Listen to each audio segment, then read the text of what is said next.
하나님께서 아브라함에게 이렇게 말씀하셨습니다.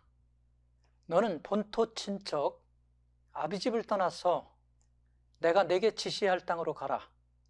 왜냐하면 네가 복이 되기 위해서다. 이렇게 말씀하셨습니다. 이 말은 아브라함이 갈대아우르를 떠나서 가나안 땅으로 가라는 하나님의 말씀이었죠. 근데 그가 가야 할 곳은 어떤 땅이었습니까? 생산할 수 없는 땅이었고 사막지대였습니다. 아브라함의 입장에서는 하나님의 말씀이 잘 이해가 되지 않았지만 하나님께서는 아브라함을 복의 근원이 되게 하시기 위한 계획을 가지고 있었던 것이죠. 이처럼 사람의 생각과 하나님의 뜻이 일치하지 않을 때가 있습니다. 그때 우리는 어떻게 해야 되겠습니까? 하나님의 뜻이 어디 있는지 그것을 깨달아가면서, 그리고 이해가 되지 않지만 믿음으로 하나님의 요구를 따라가야 되는 것이 신앙인 것입니다. 그러니까 선택권이 아브라함에게 있었던 것이 아니고 하나님에게 있었던 것입니다. 왜냐하면 아브라함이 그리로 가야 되는 것은 하나님의 명령이었기 때문이죠. 그러니까 복이 있는 나라의 건설자가 아브라함이 아니라 하나님이셨던 것입니다. 그리고 아브라함은 그 하나님의 말씀을 깨닫고 그리고 순종하는 것, 그것이었습니다. 히브리서 11장에 보니까요, 이렇게 말씀하고 있어요. 믿음으로 아브라함은 부름을 받았을 때에 장래 기업으로 받을 땅을 알지 못하고 나갔다. 이렇게 말씀하고 있습니다. 우리가 신앙생활할 때 신앙생활의 모든 것을 다 알고 신앙생활하는 건 아닙니다. 모르지만 한 가지 한 걸음 한 걸음 하나님의 뜻이 무엇인지를 깨닫고 나가는 것, 그것이 신앙생활이라고 할 수 있겠습니다. 어느 성도가 이런 얘기를 해요. 하나님께서 원하시면 나는 언제든지 모든 재산을 다 드릴 준비가 되어 있습니다. 그래서 물어봤습니다. 왜 그런 생각을 하셨습니까? 나는 개인적인 체험을 가지고 있기 때문입니다. 어떤 체험인데요? 어느 날 넥타이맨 천사가 사람의 이름을 부르지 않고 자기를 쳐다보고 조마조마 이런 말을 하는 거였어요. 그래서 그 말을 듣고 있는데 엘리베이터가 마침 와서 엘리베이터를 탔다고 그래요. 근데 거기에 권사님, 집사님들이 모여서 대화를 하는데 신앙적인 그런 모습은 전혀 없고 집 얘기, 땅 얘기를 하고 있더래요. 잠깐 동안인데. 그러면서 뭐 80평 아파트가 어떠니, 뭐 60평 아파트가 어떠니, 막 이런 얘기를 하고 있는 모습이 집사님이나 권사님 모습 같지 않더라는 거죠. 그리고 이제 그들이 이렇게 나가는데 빛이 비치더니 하나님의 음성을 자기가 들었다고 그래요. 어떤 음성을 듣냐면은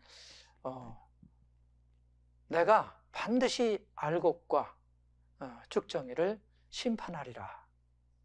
그런 체험을 겪고 나서는 나는 하나님의 구에 절적으로 헌신하며 살겠다. 그런 각오로 살았다는 얘기를 하는 걸 들었습니다. 이것은 물론 개인적인 체험이지만 우리가 체험을 통해서 신앙이 성장하고 하나님 말씀을 보면서 신앙이 성장하고 성령의 체험을 통해서 우리의 신앙이 성장하는 겁니다. 다시 말씀드리면 이런 개인적인 체험을 통해서 하나님의 뜻이 어디 있는지 최선을 다하며 산다는 얘기죠.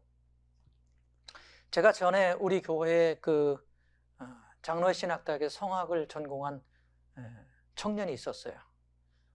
그리고 로마에 유학을 갔다 온 청년인데 우리 교회에서 이제 매주 헌금송을 하는 청년인데 신앙이 너무 순수해요. 제가 봐도 그 순수함이 아름답고 하나님 보실 때도 아름다운 거예요. 그리고 성도들이 볼 때도 아름다운 거죠. 어느 날 저희 교회 2층에서 이렇게 어떤 성도가 그 청년의 여자 청년이었는데 이렇게 모습을 보니까 길거리 떨어지는 쓰레기를 줍고 있는 거죠. 누가 보지도 않는데 하나님이 창조하신 세상을 왜 그 쓰레기 줍냐 그랬더니 이 세상을 깨끗하게 위해서 하기는 했다, 이런 얘기를 하는 걸 들었어요.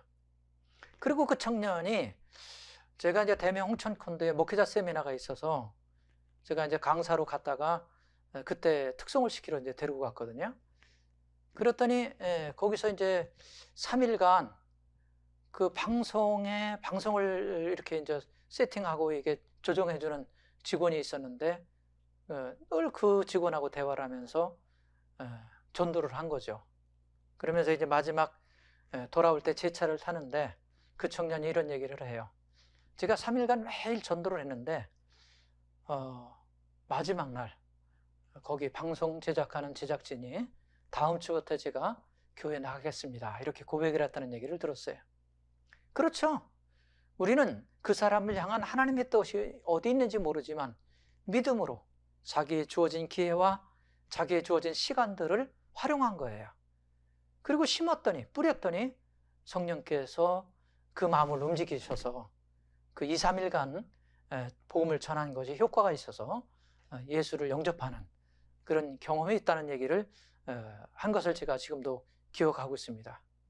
이와 같이 신앙생활이라는 거는요, 말씀과 기도와 어떤 개인적인 체험을 통해서 우리 신앙이 자꾸 성장해가는 거예요. 그리고 우리가 알아야 할 것은 우리가 모든 걸 다 하는 게 아니고 하나님이 지시하는 것을 우리가 깨닫고 작은 것이라도 충성하면 하나님이 큰 일을 이루셔간다는 얘기죠. 아브라함은 단순히 고향을 떠나는 것, 그리고 하나님이 지시한 새로운 땅으로 가는 것, 그것만 하면 되는 겁니다. 나머지는 누가 하죠? 하나님이 다 하시는 거예요. 아브라함이 거기서 뭐 모든 걸 다 하는 게 아니고 하나님은 아브라함이 순종하기만 하면 그곳에서 하나님이 계획해 놓으셨고 그것을 성취하려고 다 하셨다는 얘기죠. 그리고 아브라함의 조카 롯을 데리고 가는데 부족 간의 충돌 때문에 또 시련을 겪게 됩니다. 그래서 이제 조카 롯이 위험에 처하니까 아브라함이 자기의 종들을 데리고 가서 전쟁을 하는데 대승리를 거두게 되죠. 그래서 하나님의 종 엘리멜렉에 헌물을 드리는, 그러니까 그런 신앙의 모습을 아브라함이 보여주는 거죠. 그 제사장이 멜기세덱이었습니다. 그때 아브라함에게 하나님의 말씀이 임하는데 뭐라고 임하느냐면 환상 중에 아브라함에게 이런 말씀이 임합니다. 아브라함아, 너는 두려워하지 말아라. 그리고 염려하지 마라. 내가 있다. 내가 누군지 아느냐? 나는 내게 방패다. 그리고 나는 너에게 큰 지극히 상급이다. 이렇게 말씀하세요. 방패가 뭡니까? 하나님이 아브라함이 어려운 일 당할 때 내가 막아줄게. 내가 너 지켜줄게. 내가 너 보호해줄게. 이런 얘기입니다. 그리고 내가 내 말을 잘 지키고 나면 결과적으로 어떤 결과가 오느냐면 하나님의 큰 축복, 하나님의 상급을 네가 거두게 될 것이다. 이런 얘기를 하는 것이죠. 하나님이 내가 상급이고 내가 내 말을 들으면 축복이고 내 미래가 활짝 열릴 것이고 내가 복의 근원이 될 것이고 너만 복받는 게 아니라 내 말을 듣는 모든 사람이 복받을 것이다. 하나님이 엄청난 얘기를 해주셨지만 그리고 하나님께서 뭐라고 얘기하냐면 아브라함아, 내 자식에서 내 상속자가 나올 것이다. 이런 얘기를 하셨어요. 그러나 아브라함의 현실은 그렇지 않았습니다. 자식이 하나도 없는 거예요. 그런데 하나님이 자식을 통해서 축복 주시겠다는 거죠. 그럼 불가능한 일 아닙니까? 자식이 없는데 자식을 통해서 축복 주겠다는 거예요. 그래서 아브라함이 이렇게 하나님께 묻죠. 하나님이 내 종 엘리에셀을 통해서 복을 이어간다는 얘기인가? 나 자식 없는데 자식을 통해서 준다니까 나 늘 수중들은 자식처럼 내 심부름하는 엘리에셀인가 보다. 그래서 하나님한테 물었습니다. 그럼 하나님, 엘리에셀이 내 자녀입니까? 이렇게 물었더니 하나님이 아니야.